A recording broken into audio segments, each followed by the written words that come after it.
Bartosz Lewandowski, who believes that all of you are smart enough. The only thing is that in his world, smart means something different than in your everyday life. That's why he will share with us some 20 plus years of experience in the field with real life examples. Let's welcome him with loud applauses. Thank you. That's a very good introduction. I appreciate it. It also puts some pressure on me.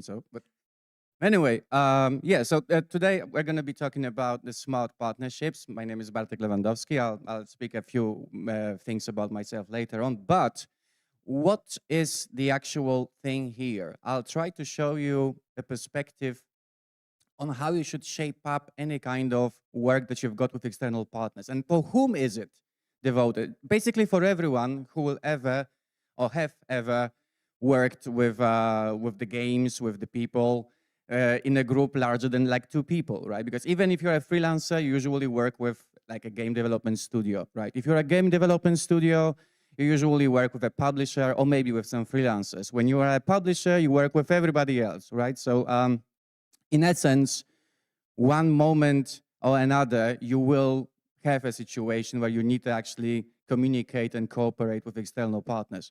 Now it's called SMART because it's based on 5 pillars, which I will elaborate later on. It is symmetry, modesty, anticipation, reasonableness, and transparency.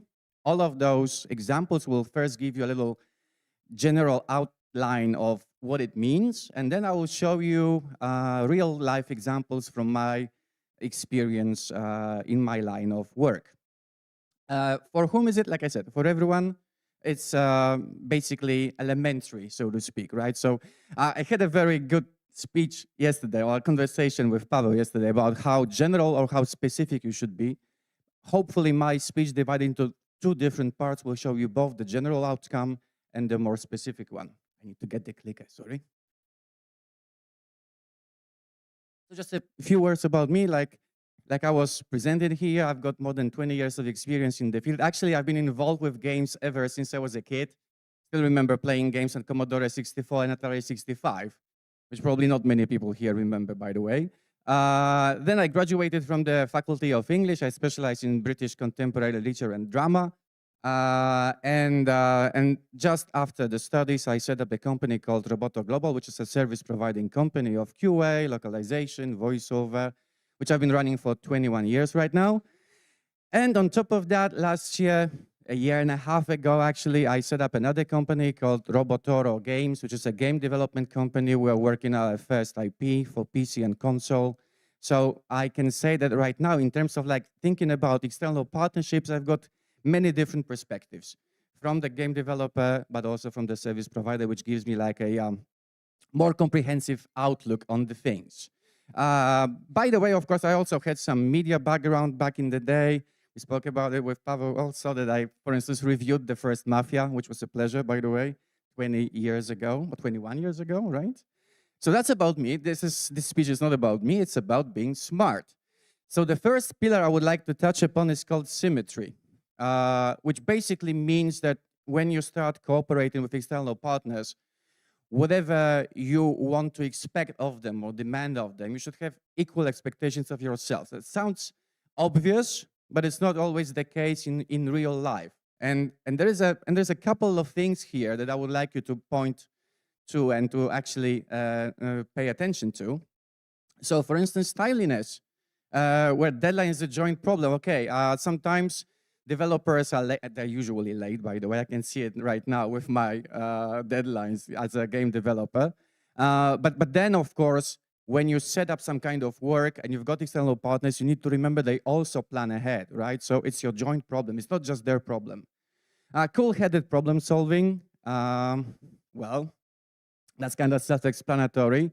If you start your conversation about some problem on a very high note, then it's going to be difficult to actually resolve that problem. It's just going to be escalated, not being toned down. Now, the one thing I would like to stop for a longer time is relational approach.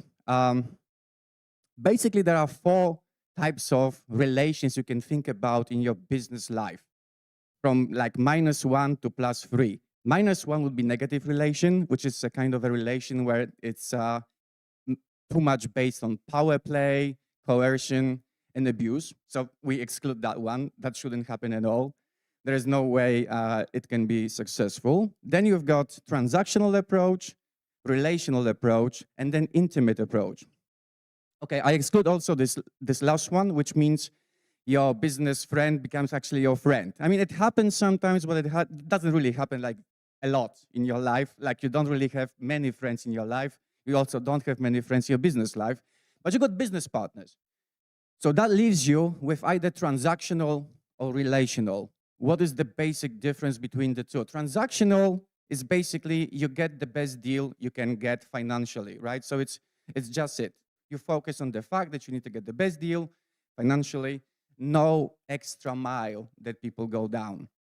Now, with relational, it means that it's not just this one thing you do together. You plan to work for a longer period of time, which means effectively that if the other party, whether it's a freelancer or a publisher, they feel that you are building up on the relation, they will try to like help you, maybe give you discounts, maybe prolong the payment time, whatever, because they will invest in the relation.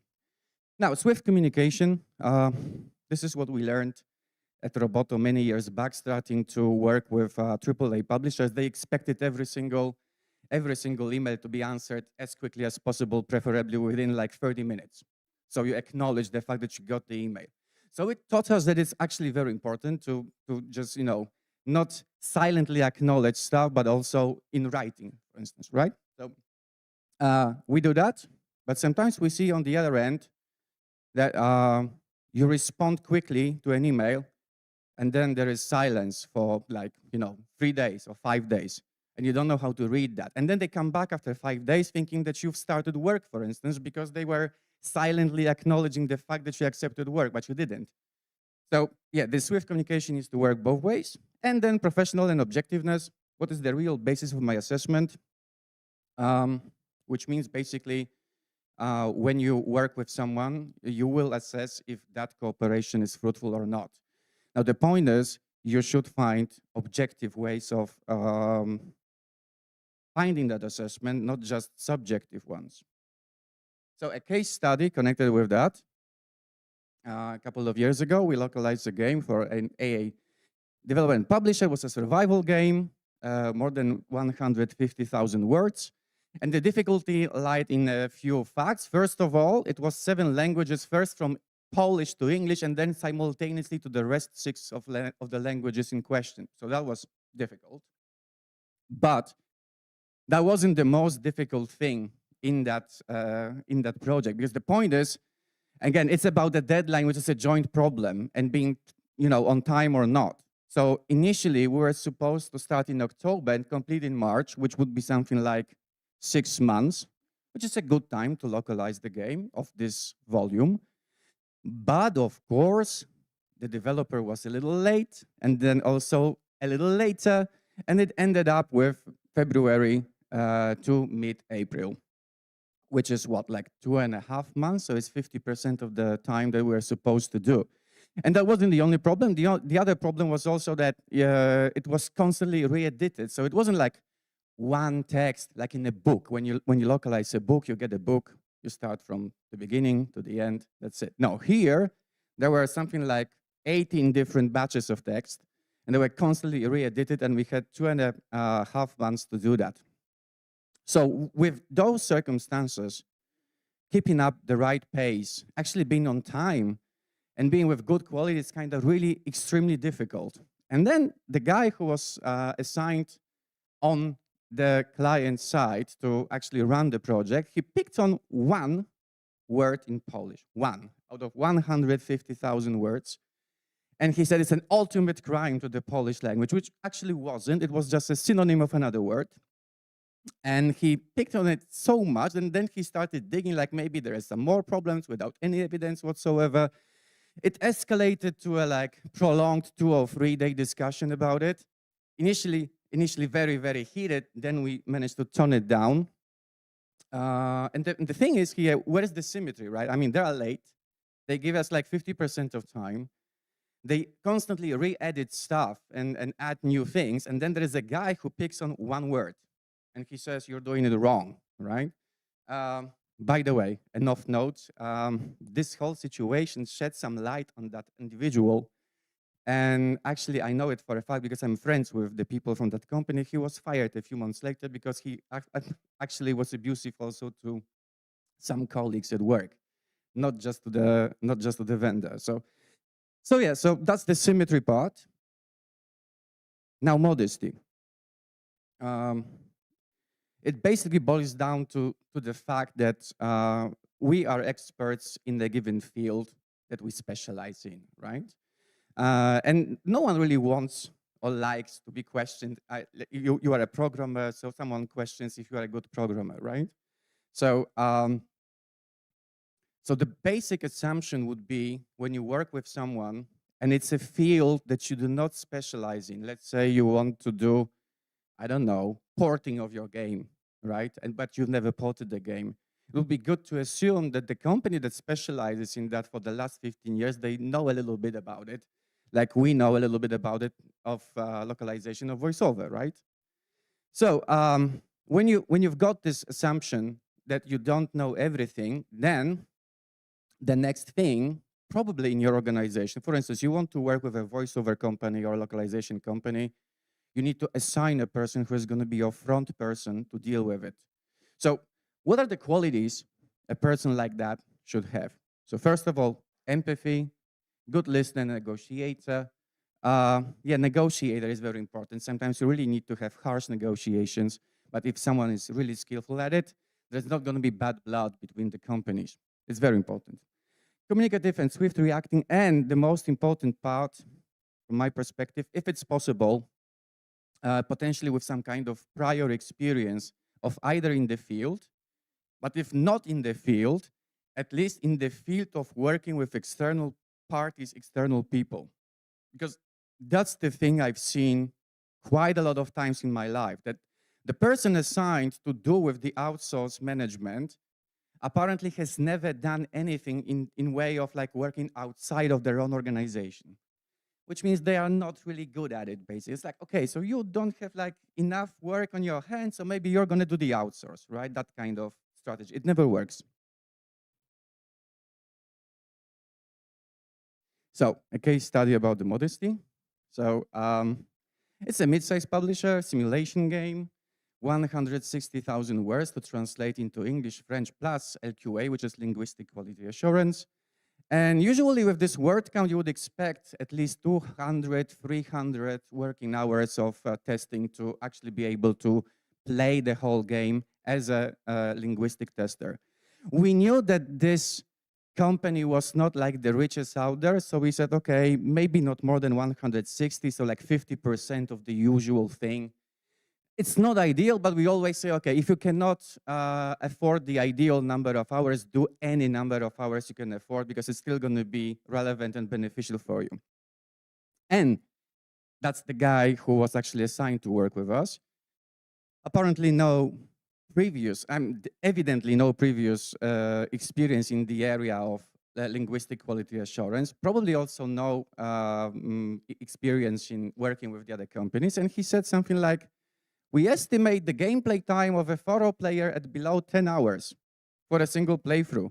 As such, I have to admit, I don't quite see how we've arrived at 160 hours. On the superficial level, it seems like an objective phrase, but it was kind of a passive-aggressive, suggesting later in the conversation that we were trying to like cheat them out of money, right? Because we want to have like 160 hours while it's 10 hours. But the guy forgot that the game was heavily based on the narrative. Lots of documents to read through, lots of subplots to actually cover. Okay, you could go straight ahead as a normal gamer through this game for 10 hours, but to read 160,000 words in the game as a linguistic tester, it's close to impossible to do it in 160 hours. And we tried to explain that to the guy. I think at the end, we ended up with something like 80 or 100. So not really ideal, but the point is, and it's the modesty part, the guy assumed that he knew how it, because it's 10 hours, right? But he never actually before had any experience with LQA, and hence the whole discussion. Now, anticipation, uh, again, quite self-explanatory, but how does it work in practice in, for instance, our line of work? After 20 years, I can say that by principle, generally things like voiceover localization or QA are procrastinated till the very end of the project, especially with the new coming studios who have no prior experience in the field. Or it's done without due attention to workflows, planning, and basically the specifics of the field. So the reasons, like I said, no prior experience, or not enough understanding why this will be important, or how to approach this phase. I mean, people sometimes are shy to admit that they don't know something because they think it's going to be received as, I don't know, they are not intelligent enough or not skillful enough. I mean, we don't expect, as a, for instance, localization voiceover company, for everyone to know every single detail about how you should do voiceover for a AAA title. I mean, we know it, right? It's enough to ask it. So sometimes when people do ask us about how to approach it, we give like few really important tips. Golden rules for localization voiceover QA work. Do it at a late stage, but don't be too late, right? Which means if you imagine your development studio time of working on the game as a clock with 12 hours, I would say you should start QA something at 5 p.m., 4 p.m. or 6 p.m., while localization around 9 p.m. and voiceover around 10 p.m., sort of, right? So that gives you a perspective at which way, but please don't do it at 11:55.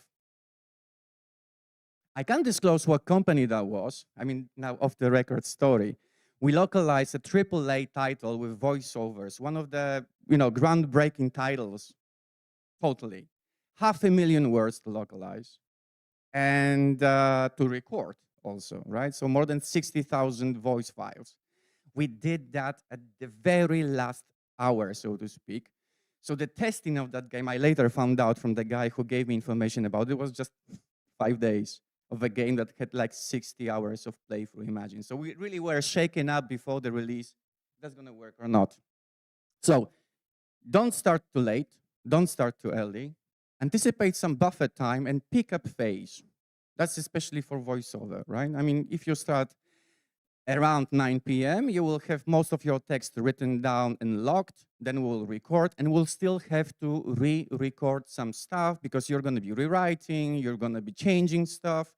So it's always gonna happen. You always need to anticipate that this phase is actually important. And follow the right workflow sequence. So for instance, for full voiceover and localization, you should start with text, then you should have the first LQA testing round on the text, so you eliminate as many potential recording problems as possible.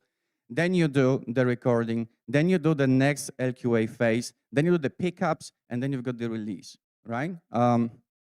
Sometimes it's totally mixed up, so things happen at the same time, out of sequence.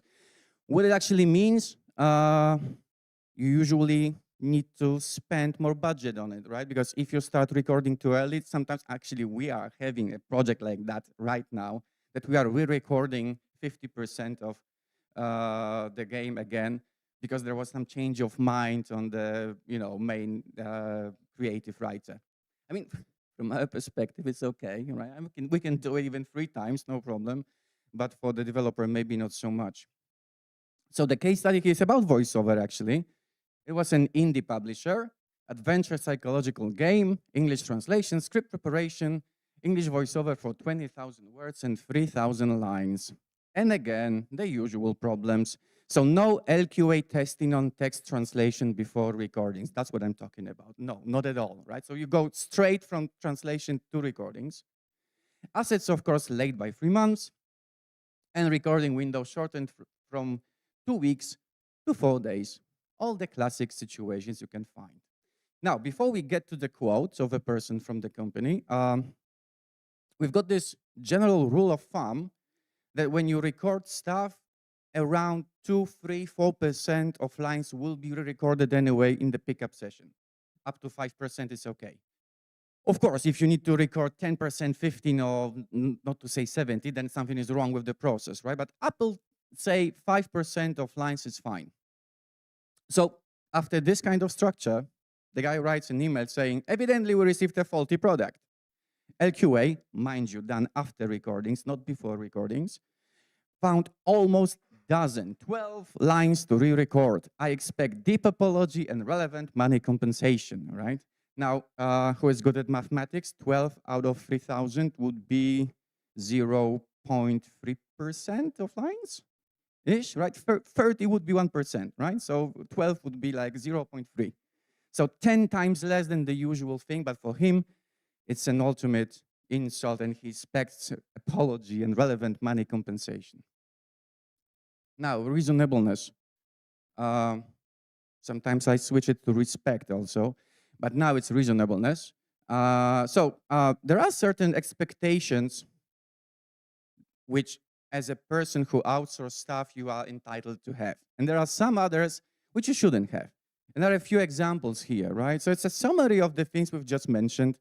So you can expect that, your outsourcer will be available, will provide good quality, will be a good communicator, will support you post-service. This is important, right? I mean, the end moment of delivering the assets doesn't have to be the end of the project, because we realize you will come back to, I don't know, re-record stuff, to change some stuff, maybe do the DLC, maybe you'll have some changes on the way, whatever. So we are ready to actually help you out after the service. Reasonable pricing, maybe not like the cheapest, but not the most expensive, obviously.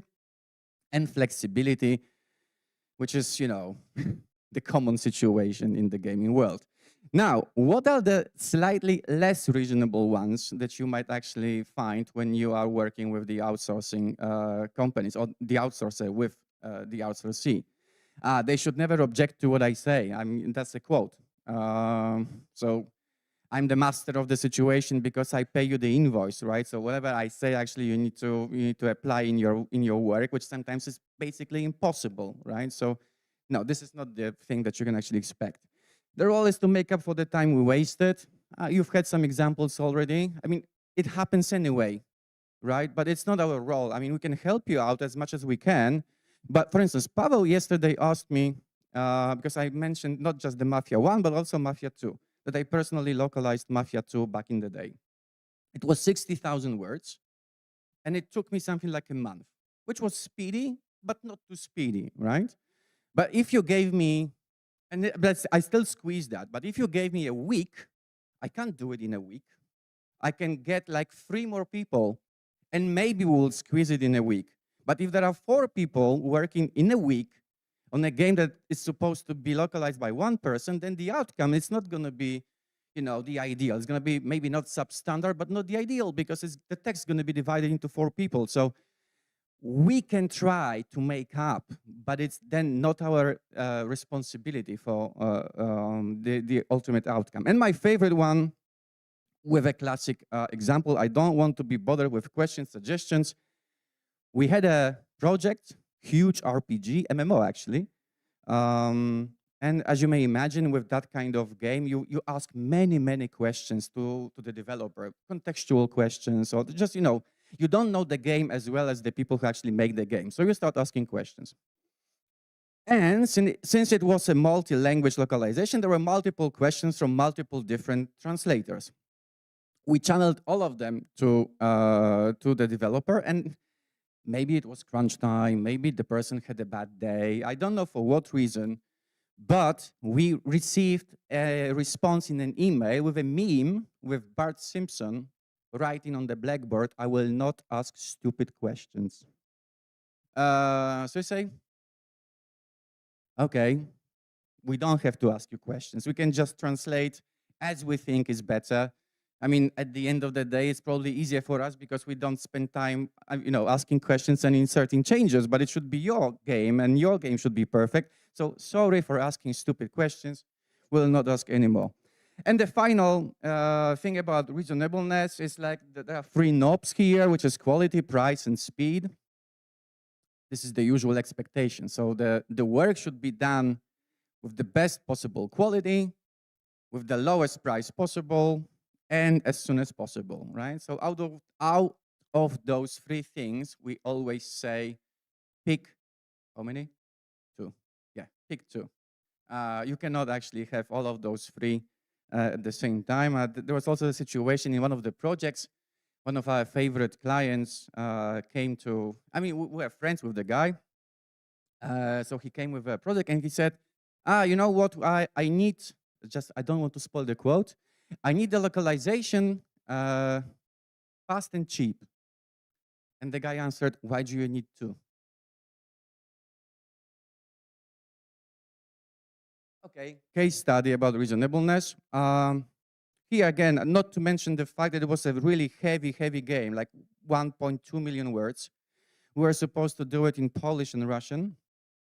And since it was a huge game, and it was an indie dev, so you can imagine that when they received the quote, they were like, oh my God, it's so a lot of cash, right?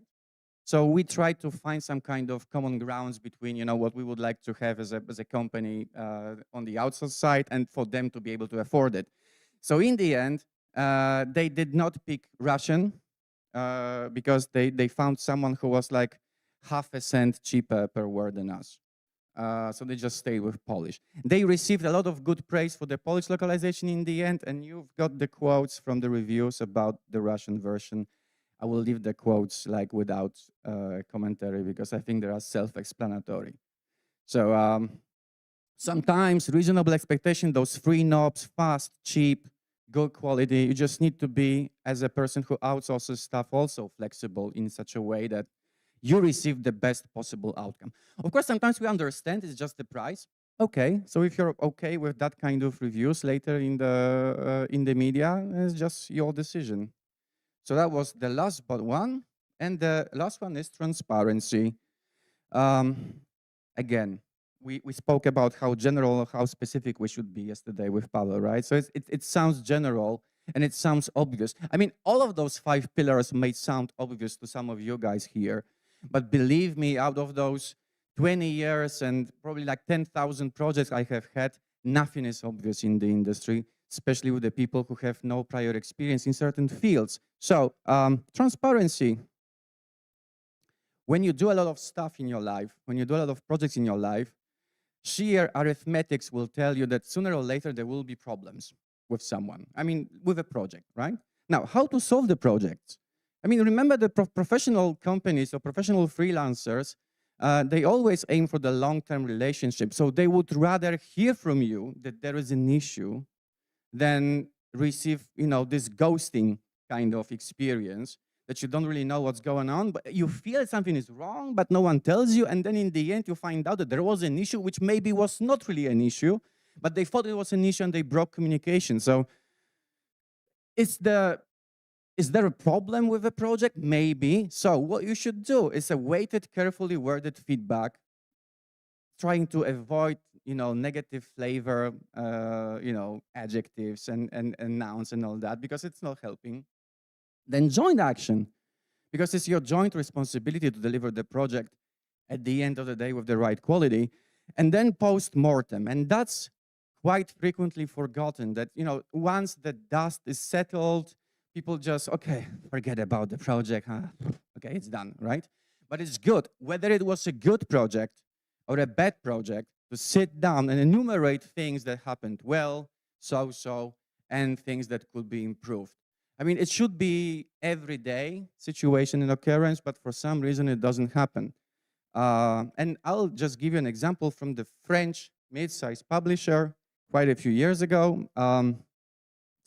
Action-adventure typing game, multi-language localization task, 10,000 words, and it was a non-exclusive deal, which is important for that story, right? So we provided the localization of, I think, French, Italian, German, Spanish, and some maybe more languages.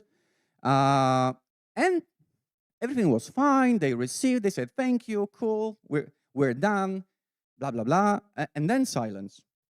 And it was unusual because it was a kind of a client that frequently came back to us with smaller or bigger projects. And for a couple of months, nothing. So initially, we joke around in the industry that no feedback is good feedback, usually, because usually receive bad feedback or no feedback, right? Good feedback is actually a very rare occurrence, unfortunately, by the way. But here, no feedback. But this no feedback turned into prolonged silence. So we figured something is wrong. I mean, we started like hey guys, how are you? Are you okay? Is anything happening? Silence. And then we met them in Cologne.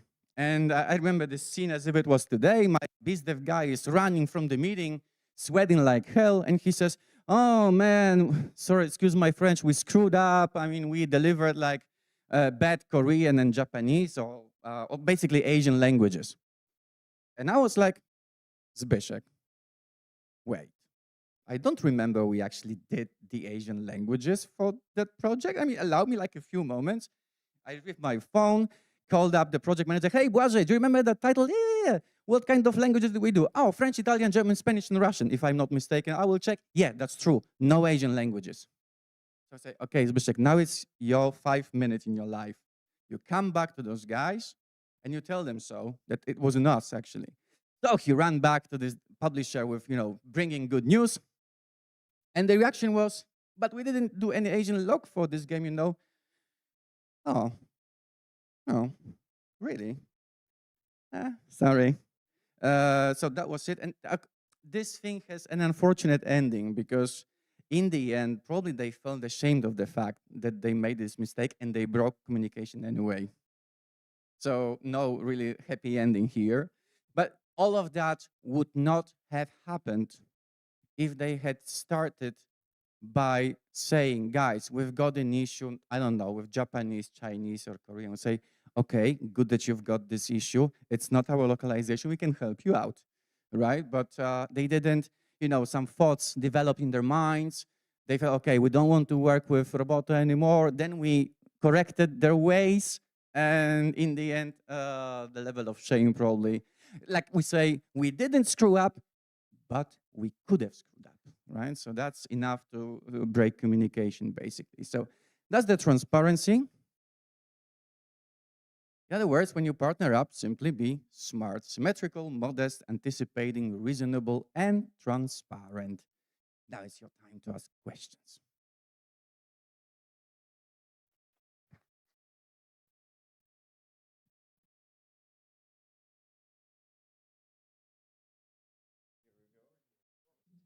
Thank you. Thank you for the talk. My question is, you obviously mentioned some problem clients in some of these case studies. Have you ever had cases where you've walked away from a relationship, and under what circumstances would you do that? And do you have any pointers for managing it? Good question. Actually, I was meant to say that when I was speaking about those 4 levels of relationship. So actually, we did walk away on a client last year because the person who was assigned to it was frequently, repeatedly abusive towards my employees. And by abusive, I really mean abusive. Like shouting through the phone, hanging up, writing abusive emails with, all of pejorative adjectives. So we gave this person like one warning, it needs to stop. I mean, one of my project managers, she was like crying because of this guy, right? And then when it happened again, the guys approached me saying, we need to do something about it. And I said, okay, there is no money in the world that is worth the abusive relationship with a client. So I guess that's the extreme part where you need to walk away on a client. So there have been also situations where someone, instead of like allowing us to upgrade the rates, they kept on like lowering the rates and lowering the rates and lowering the rates because of the reason I'm not familiar with. And then we said, okay, at this point, it's not profitable anymore. So we love you, but we can't work for you because it's just not profitable. But that one, the abusive one, is like the recent most memorized case. And people are happy right now. It was a kind of a big client from the financial perspective. But like I said, the well-being of people, especially in this era, post-pandemic, war and inflation and whatever else, is more important than profits. Thank you. Pavel, you wanted to ask the question? All right. Thank you, Bartosz, for presentation. It was really great. Super mix of theory and examples from your work, as I promised yesterday. I did. And yeah, it's quite a shame that we work in a time or with professionals that we consider like a grown-up men, professionals in their sphere, and still we came up to the situations when someone can communicate like children or completely abusive even. And I want to come back to the situation with the Bart Simpson meme you received. Mm-hmm. So do you think, like, when you reacted on this, you said like, okay, like we don't need to ask you questions, right? It's your game. We can just localize it and give it to you as you want. But do you think like it's the best approach, or as a localization expert, should it be like, okay, sir, like our job is to provide a quality product for you, so please be respectful, blah blah blah. Of course, I mean, we tried that way to be reasonable and constructive, right? So that was actually sarcastic, kind of like, okay, we can no questions for you, right, from now on. But still, we did ask questions. Some of them simply went unanswered. But that's something beyond our control, right? So I mean, did it work out well for you then? in the end, the game was well accepted, but if I'm not, that was many years ago. I don't think we continued a little bit, but then we broke the relation. I didn't really care that much about a relation again with a kind of a person that doesn't really care about his product, because the point is, apart from like being strictly offensive, basically, also it means that that person doesn't really care about the end product. And here's the trap: if they don't care about the end product, and for instance localization on voiceover gets faulty in the end, people won't ask questions. If that's the developer or a publisher, they will ask, who did that localization, who did that voiceover, and it's going to be us. I mean, I've seen situations with QA companies, for instance, who were thrown under the train because it was done way too late in the process, and then there's the communication from the publisher. Oh yeah, well, we found some problems with the QA part, blah blah blah, right? So yeah, so that's the risk. It's not even like the abusive behavior. It's also a risk on the image of the company later on. So do you conduct like postmortems with those companies at the end, like if you want to, continue our relationship, communicate with the growth? If we feel there is still chance to work on it, and it's like strategically important to continue working with a given company, we say, okay guys, let's meet up, we would like to discuss the things. This is good, this could be improved, this should be done differently. We can run workshops, for instance. That's what we quite frequently offer before the project to a company that clearly does certain things for the first time, like voiceover. I mean, it sounds easy, but it's not really easy to do the voiceover properly. So sometimes we do like pre-mortem, so to speak, like organizing workshop for the guys to understand the basics so they don't make those mistakes, and we do not have to have the post-mortem, which is negative post-mortem, right? So it's actually up to, we are happy when people want to spend some time talking about how to prepare for the project, how to continue with the project, etc. Because it's that's a good point, like to manage this expectation in the beginning. Like this is how we will work. Because when you are a specialist in the field, like I gave you this very shortened workflow on localization of text, and then LQA, then voiceover, then the second one. So that's obvious to me because I've done it like 1,000 times. But it doesn't have to be, and I understood it somewhere along the way, that it doesn't have to be so obvious to a company that does that for the first time. I mean, why would that be obvious to them, right? So we try to disarm certain bombs, say, okay, you need to remember about this. Sometimes it works, sometimes it doesn't. It wasn't in the cases here, but we had a situation with a company that localized the game into Polish, German, and Russian from English. And we told them there needs to be LQA before that because of the font. Even the font, you haven't checked the font if it works with the other languages, the diacritics or the Cyrillics, right? And they say, oh no, there's no time, the deadline, and crunch, and yeah, we just go to the market. So we out of our own accord, downloaded the game just after the release on Steam, played it for an hour, and told them like diacritics in Polish don't work, German diacritics don't work, Cyrillics doesn't work at all. So they pulled the game back from Steam for a couple of weeks, and then they re-uploaded the game. The crucial 2 weeks, everyone says, right? They lost crucial 2 weeks because they didn't spend a single hour before the release. I mean, at the end of the day, it's their call. I can't force them to do it, right? But yeah, just gotta listen. Thank you so much. Any more questions? If you do, I'm still here, right? So thank you. Yep, so I guess we can finish up here. From now on, if someone comes to you and says that he won't answer your questions because you're not smart enough, you can come to this person and explain what smart means indeed. And all this thanks to our speaker,